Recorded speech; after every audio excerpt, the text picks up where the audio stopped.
অনেক লম্বা লম্বা সফর হয়। মানুষ ভাবে যে আমি মনে হয় সবসময় দেশের বাইরেই থাকি, আসলে কথাটা ভুল। আমি একটা সিগনিফিক্যান্ট টাইম দেশে থাকি। এইবারও তো প্রায় মাস দুয়েক থাকা হলো। আমি আপাতত বেরোবো 3-4 দিনের মধ্যে। এইবারের টার্গেট হচ্ছে ইস্তানবুল ফুড কভার করা। তো আসলে টার্কিতে এত ফুড অপশনস যে ওইটা অনেক দিন ধরে করলেও শেষ হবে না। বাট আমি পরে হয়তো আরও সিরিজ করব। বাট এবার ইস্তানবুলে আমরা 4-5 দিন শ্যুট করব, করে তারপরে আমি একটু আমেরিকায় যাব। ডিজিটাল কন্টেন্ট মেকিংয়ে এক একজনের ফিলসফি, কন্টেন্ট ফিলসফি তো এক এক রকম। যেমন আমার কন্টেন্ট ফিলসফি হচ্ছে আমি বিভিন্ন দেশের কালচার এবং ফুডের একটা আর্কাইভ করব।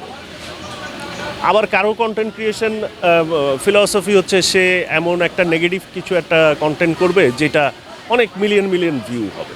তা এখন ডিপেন্ড করে যে কার ফিলসফি কীরকম, কে আসলে কিভাবে এইটার ফিউচারটাকে, নিজের ফিউচারটাকে দাঁড় করাইতে চায়। ম্যান টু ম্যান ভ্যারি করে। আমি যখন অভিনয় থেকে দূরে সরে যাই তখন আসলে অভিনয় করাটা খুব ভীষণ কষ্টসাধ্য একটা কাজ ছিল।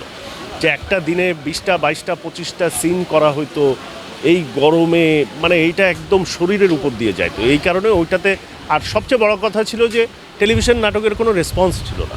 মানে মানুষ আপনি করলেন কি করলেন না, আপনার নাটক গেল কি গেল না, আপনি এটা রাস্তায় বেরোইলে বা কোনো পাবলিক গ্যাদারিংয়ে গেলে এটার কোনো ইম্প্যাক্ট পাওয়া যায় না। সো এইটা করে একটা ডে পেমেন্ট পায়ে জীবন চলবে, ওইটা আমার কাছে খুব একটা কিছু মনে হয়। ফুড কন্টেন্ট ক্রিয়েশনও কিন্তু পপুলার হইলো আমার দিয়ে, আমি যখন করা শুরু করলাম। সো স্ট্রিমিং প্ল্যাটফর্মটা থার্ড বেল আমরা যখন করি, এখন আমরা দেখতেছি অনেক স্ট্রিমিং প্ল্যাটফর্ম বাংলাদেশে বলো, কলকাতায় বলো, অনেক পপুলার হয়ে গেছে। বাট আমার কাছে মনে হয় আমি যখন করছিলাম তখন ওটা সময়ের চেয়ে অনেক আগে ছিল। মানে দর্শক রেডি ছিল না স্ট্রিমিং প্ল্যাটফর্ম দেখার জন্য। তখন অতিরিক্ত স্মার্ট কিছু লোকজন যারা ছিল তারা হয়তো দেখতো, বাট অ্যাভারেজ মানুষ যে অনলাইনে একটা কন্টেন্ট স্ট্রিমিং করবে, ইউটিউবই তো তখনও এত পপুলার না আমরা যখন করছি। সো ওইটা সময়ের আগে হওয়ার কারণে আসলে আমরা খুব বেশি দিন ওইটা সারভাইভ করতে পারিনি, কারণ এখানে প্রচুর কস্ট ইনভলভ থাকে। ঘরের মধ্যে আপনারা দুইজন নায়ক, দুজনে ছোট পর্দায় কাজ করেছেন, বড় পর্দায় কাজ করেছেন। সামনে কোনো ফিল্ম দুজনের অভিনয়ে বা নির্মাণে হবে কিনা, বা নাটক বা কোনো ওটিটি প্ল্যাটফর্মে? এরকম কোনো প্ল্যান নাই ভাই, এরকম কোনো প্ল্যান নাই। আর আমাদের দুইজনেরই একটা ফিলসফি হচ্ছে কি, আমরা একদম আমাদের ড্রয়িং রুম, বেডরুম এগুলা সোশ্যাল মিডিয়ায় দেখাইতে চাই না। সো এটা হচ্ছে আমাদের নিজস্ব একটা অভিমত।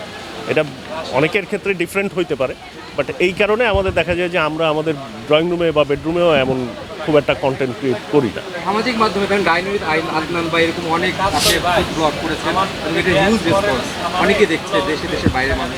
অনেকে কমেন্টস করে যে মানে আপনি কেন একই রকম আছেন, মানে আপনি কি মোটা হন না? না না, অনেক মোটা হয়েছি আমি অনেক মোটা হয়েছি, আমার কমাইতে হবে। আবার কি কম খান নাকি আসলে সবই খান? না, আসলে মানুষ জানো এই ফুড ব্লগাররাও একটু বেশ ট্রিম বডি দেখতে চায়, হ্যাঁ, ফিট দেখতে চায়। তা আমারও আর একটু ফিট হইতে হবে, আসলে এখন কমাইতে হবে। এই পর্যন্ত অনেক ফুড ব্লগ করেছেন, কোন দেশের খাবার আপনার সব থেকে মনে হচ্ছে প্রিয় বা ভালো বা মানে মানের? দেখো, খাবার জিনিসটাই আমার প্রিয়। এখন আমার সব দেশের সব খাবারই প্রিয়। তার মধ্যে তুমি যদি আমার স্পেসিফিক জিজ্ঞেস করো যে ভাই তার মধ্যে আপনার পার্সোনাল পছন্দের কোন বিষয়, তাইলে হয়তো বাংলাদেশের কাচ্চি বিরিয়ানি আমার খুব পছন্দ। আমার থাইল্যান্ডের খাবারও ভালো লাগে, আমার মুঘল কিছু খাবার, লখনৌর কাবাব টাবাবও ভালো লাগে। আবার মনে করো রিসেন্টলি আমি ভিয়েতনাম ঘুরে আসি, ভিয়েতনামের খাবারও আমার খুব পছন্দ। এবার ঈদে আমি শুধুমাত্র সময় পাইছি একটা কন্টেন্ট আমি দেখছি, ওই যেটা সরোর ভাই কি নাম, মনোগামী। হ্যাঁ, মনোগামীটা দেখা হয়েছে, অন্যগুলো দেখবো। আমি ফিরে গিয়ে একটু ফ্রি টাইম পাবো, তখন আমি আসলে দেখব। বাংলাদেশ নিয়ে আপনার কোনো পরিকল্পনা রয়েছে না সামনে?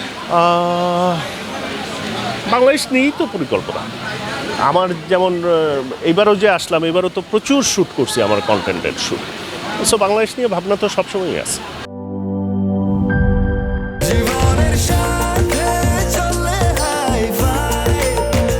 স্বাস্থ্যকর অল টাইম ফ্যামিলি কেক, সব সময় অল টাইম হেলদি লাইফ।